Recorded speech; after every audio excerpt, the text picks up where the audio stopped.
আজকের ভিডিওটি অনেক গুরুত্বপূর্ণ হতে চলেছে, বিশেষ করে যারা রক্ত স্বল্পতায় ভুগছেন তাদের জন্য। কয়েকটি খাবারের কথা বলে দিচ্ছি। এই খাবারগুলো খেলে রক্ত বৃদ্ধি খুবই দ্রুত হবে এবং আরেকটি গুরুত্বপূর্ণ টিপস দেব যা রক্ত বৃদ্ধির জন্য খুবই সহায়ক। কাজে ভিডিওটি না টেনে সম্পূর্ণ ভিডিও দেখবেন, লাইক কমেন্ট শেয়ার করে পাশে থাকবেন, উৎসাহিত করবেন। মূল বিষয়ে ফিরে আসি।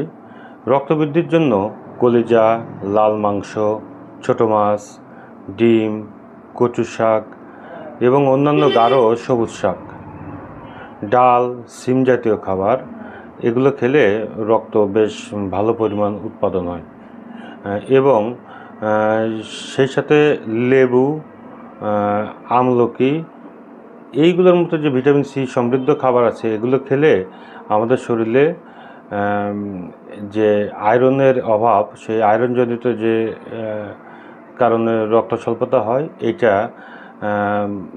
আয়রন শরীরে শোষণ করতে ভিটামিন সির প্রয়োজন হয়। কাজেই লেবু, কমলা, আমলকির মতো যে সকল টক জাতীয় খাবার আছে যেগুলোতে ভিটামিন সি বেশি, সেইগুলো ভিটামিন সি বেশি বেশি খেতে হবে। এবং আরেকটি গুরুত্বপূর্ণ বিষয়, যারা আয়রনজনিত ঘাটতির কারণে বিভিন্ন রক্ত বৃদ্ধির ওষুধ খাচ্ছেন বা ইঞ্জেকশন নিচ্ছেন, তাদেরকেও বলছি যে ভিটামিন সি বেশি বেশি খাবেন, শরীরে শোষণ বেশি হবে। আমরা সবাই এই খাবারগুলো খাবো এবং নিয়মিত খাবো। ধন্যবাদ।